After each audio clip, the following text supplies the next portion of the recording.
Welcome back to Fix This Build That. Today I'm going to show you 6 different gifts that you can make for that special lady in your life. Today's video is sponsored by Audible.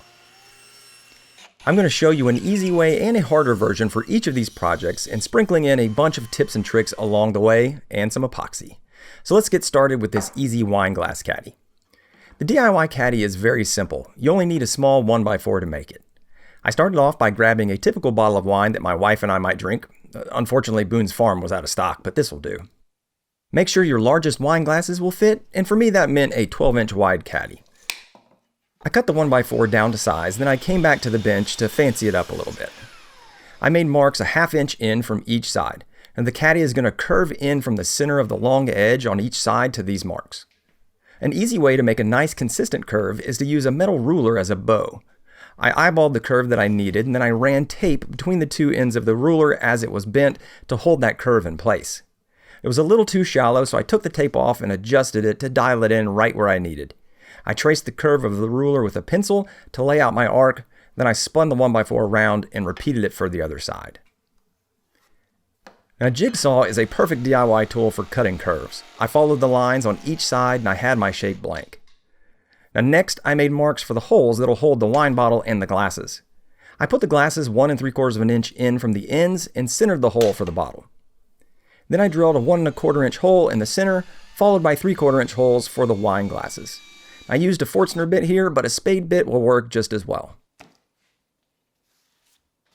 I marked each end for some notch cutouts to let the wine glasses slide in.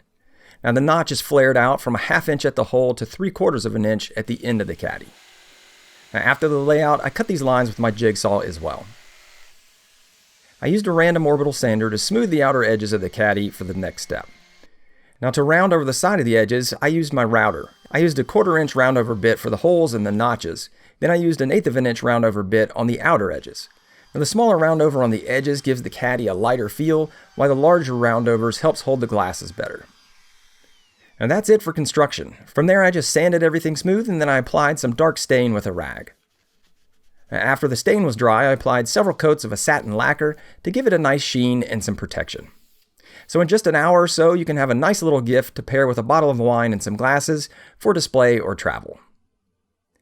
Now if you want to get a little bit fancier and have a few more tools, then this wine caddy can be upgraded. Instead of using select pine and stain, you can use some nice hardwoods for color and beauty. I've got some mahogany, walnut, and maple here. And using my joiner and table saw, I can get a flat edge on each strip and then rip them to size. I made the walnut and mahogany 1 inch thick and the maple accents 1/4 inch thick. And those built up to the 3.5 inches just like the 1x4. The boards can be glued up in any style you want, so you can mix and match as you please. Just some regular wood glue here and some clamps. Now, after the glue up is dry, I send it through the planer to flatten everything out. Then you're just left with this attractive blank, and it's quite a bit more refined than that DIY version. Now if you're making one, you may as well make several of these because they're so easy to make. So the first caddy can also be used as a template for the other blanks.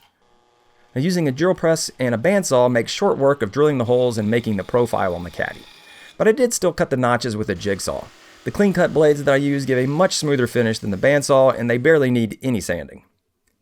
I applied 2 coats of Maker brand Simple Finish to pop the grain and protect the caddy, and it was looking great. And hey, if you like what you're seeing so far and you haven't already, go ahead and get subscribed. Now for the second project, I'm making 2 versions of jewelry holders for your special gal's favorite bracelets, necklaces, and earrings.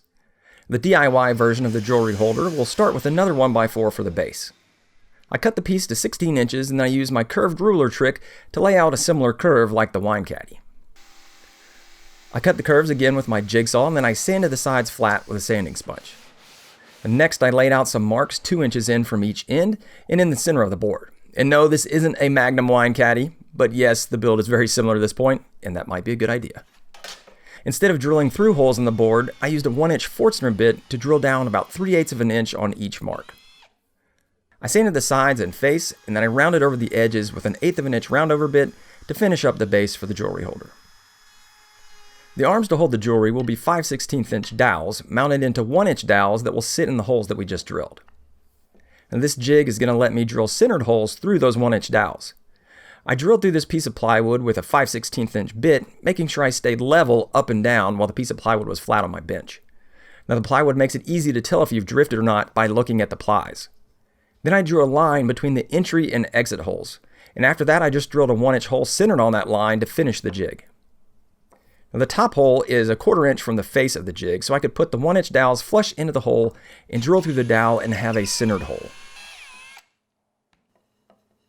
After making the centered hole in each one, I made a mark 1 1/8 of an inch down and I cut it to size on my miter saw. And does anybody see my dowel? Anyone?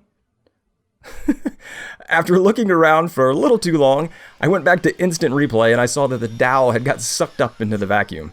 So for the next one, I partially blocked the dust chute and then cut my other dowels to size. And the dowels fit great in the base, so I moved on to the arms. I cut 4 pieces at 5 3/8 of an inch and 2 pieces at 7 3/8 of an inch. You can vary these to your choosing to fit your design.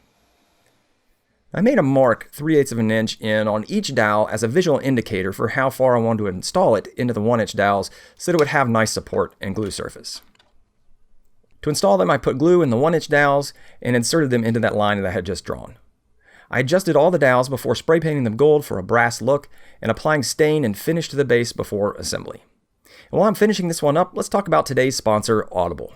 You can get a free 30-day trial by going to audible.com/fixthisbuildthat or texting fixthisbuildthat to 500-500.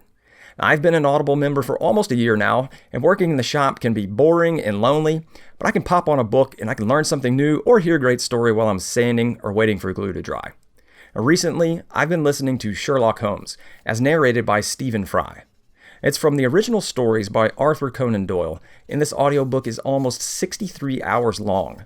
Now that's a lot of sanding, and it's only 1 credit. I absolutely love Fry's narration. If you enjoy mysteries and crime novels, I think you'll dig this one too.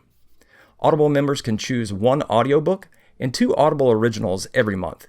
And you can get your free trial and make your choices by going to audible.com/FIXTHISBUILDTHAT or texting fixthisbuildthat to 500-500. Thanks, Audible. For the advanced version of the jewelry holder, I cut a blank of walnut to the same size as before. Instead of making arcs on the sides, I wanted clean straight lines. I used a tapering jig on my table saw and I referenced the 2 points for the cut on the edge of the jig. I passed through the saw gave me the angle that I wanted, and repeating this process gave me a nice angular base. I used the offcut of the base to make the holder for the brass arms that I'll be installing. It'll have a thin profile going from 3/8 of an inch on the ends to 3/4 of an inch in the middle.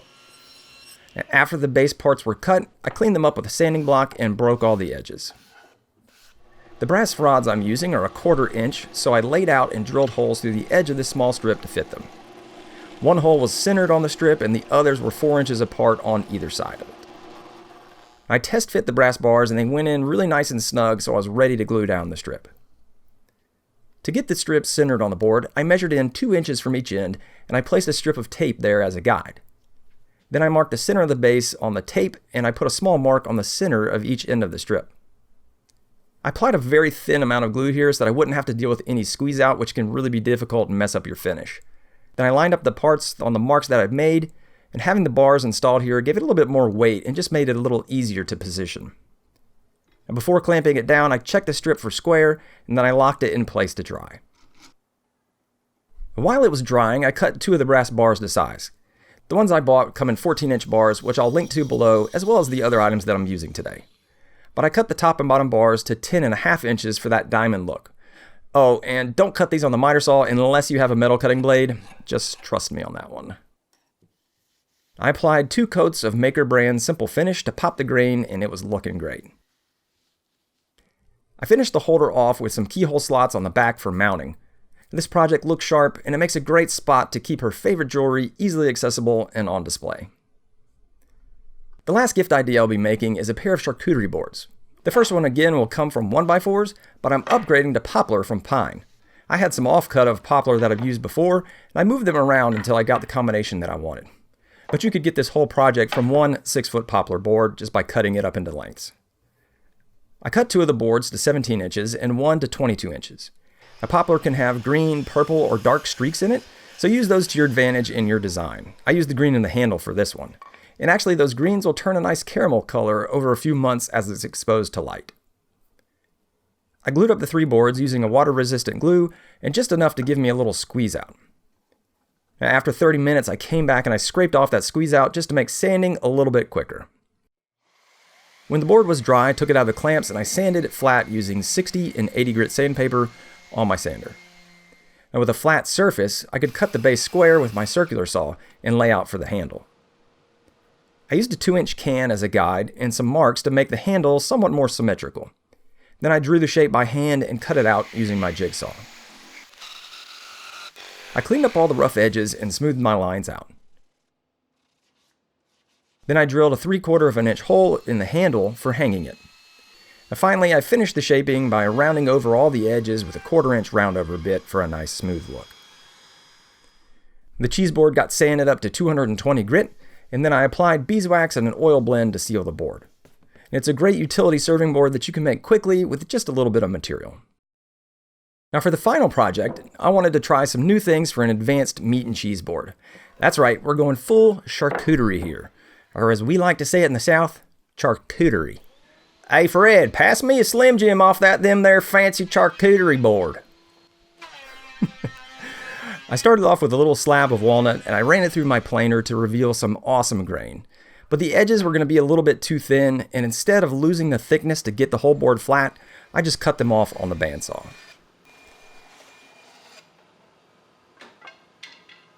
I cut the base square and then I freehand drew an organic shape for the handle, which seems to be in style these days. Now next, I went back with a jigsaw and cut out my shape. Again, the jigsaw leaves a finer finish than my bandsaw, which means less work and sanding in the end. I sanded the rough edges and then I drilled a hole in the handle just like before, but this time I tried to elongate the hole a little bit to keep with that organic feel. I rounded over the edges with a 1/4 inch roundover bit, and then I gave everything a really good hand sanding to remove any harsh lines. I sanded all the way up to 220. Now you could stop here and you could have a great charcuterie board, but I wanted to go a step further. And my wife has been interested in these resin ocean pieces, and this board is so long I thought it would be a perfect chance to try it. Now let me just say, I'm a total noob at this. I didn't have the best hardener on hand for this situation, but I wanted to try it anyway. The key for me was doing some test pieces first to get the feel for it. And it helps that my friend Jess from Crow Creek Designs is an amazing epoxy resin artist. After a half hour on a video chat with her, I made some adjustments and I was ready to tackle my pour. And Jess actually has a course that she's launching on how to do these the right way. I'll have a link in the description that you can go check it out. I taped off the bottom of the board and then I mixed 5 small cups of resin. I'm using this fast hardener here, but a less aggressive hardener will make your life a lot easier. To color the epoxy, I used acrylic paint, and I added some metallic pigment for a cool look. And I did a navy blue and then 2 lighter shades of blue and a white. I poured the epoxy on in a gradient, and then I mixed it together a bit and moved it around by tilting the board. Then I applied some heat to it so it would move a little better and made sure I had coverage over those edges. Now you'll notice I used 2 cups of navy blue, and that's only because I'm using the fast hardener, and when I put 2 cups worth in 1 cup, the exothermic reaction just goes crazy and it literally melted the cup. Again, don't use fast hardener. I'd recommend the slow hardener and some patience. And when I'd covered the edges, I laid down some white for the seafoam wash. Then I used a heat gun to blow it back into the blue. Now this is what gives that cool foamy wave look, and you're just trying to get some separation there. Then I added 1 more strip of white and I blew that into the shore for the look of a crashing wave. From there, I just kind of messed around with it until it looked how I wanted, but you don't want to mess with it too much because it'll just start getting muddled up if you do it too much. I used the heat gun to pop some of the bubbles and I was good to go. I removed the tape before the epoxy hardened, and then I applied oil and wax to the board to seal the wood. Now this epoxy is not food safe, so keep your fine meats and cheeses on the wood and not the epoxy. Now for my first time, I'm pretty happy with how this turned out. There's some bubbles and things, it's nowhere near perfect, but with some patience or a course like Jess's, you can get some really good results pretty fast. Hey Fred, where's that Slim Jim? If you want to check out some other home decor projects and gift ideas, you can check them out right there. I got a playlist queued up for you. There's also another one down there that YouTube thinks that you might like. Until next time, guys, get out there and build something awesome.